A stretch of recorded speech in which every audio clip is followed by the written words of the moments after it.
कभी कभी चुनाव में सबसे बड़ा सवाल ये नहीं होता कौन जीतेगा, बल्कि ये होता है क्यों जीतेगा। और अंता इस बार दोनों सवालों को एक साथ खड़ा कर रहा है। नमस्कार, मैं हूं कृतिका और आप देख रहे हैं अपडेट इंडिया। और आज की कहानी में सिर्फ खबर नहीं, एक मोड़ भी है। सब जानते हैं अंता की सीट खाली थी, लेकिन असली ट्विस्ट वहीं छिपा था। पूर्व बीजेपी विधायक कंवर लाल मीणा एक आपराधिक मामले में दोषी ठहरे और कोर्ट के आदेश से सीट अचानक खाली हुई। ये खाली कुर्सी सिर्फ कुर्सी नहीं थी, ये एक ऐसा वैक्यूम था जिसमें कई ताकतें अचानक खिंचने लगी। इस बार मुकाबला सीधा नहीं था, ये था तीन दिशाओं से आती तीन हवाओं का टकराव।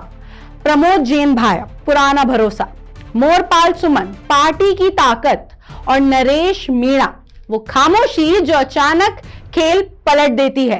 तीनों मैदान में थे, पर अंता का मूड किसी एक की तरफ साफ नहीं था। यही था पहला सरप्राइज। 80% से ज्यादा टर्न आउट ये सिर्फ एक नंबर नहीं, ये अंता की नींद टूटने का संकेत था।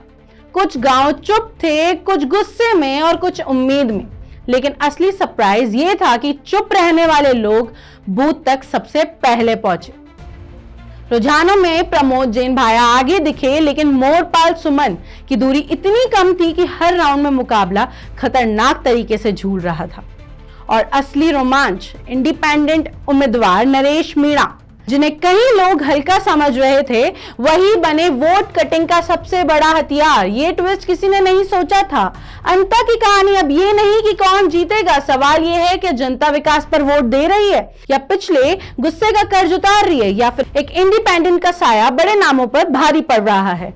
ये चुनाव अंता का नहीं, ये एक मानसिकता का फैसला है, और यही सबसे बड़ा सरप्राइज है। अंता ने अपने वर्डिक्ट दे दिए हैं, लेकिन इसकी कहानी अभी आधी है। अब देखना यह है कि सत्ता की कुर्सी किसके नाम होती है और किसके सपने गिनती के मेज पर धूल बनकर गिर जाते हैं। फिलहाल के लिए इतना ही। मैं हूं कृतिका और आप देख रहे हैं अपडेट इंडिया, जहां हर खबर में एक सच नहीं, एक सरप्राइज भी होता है।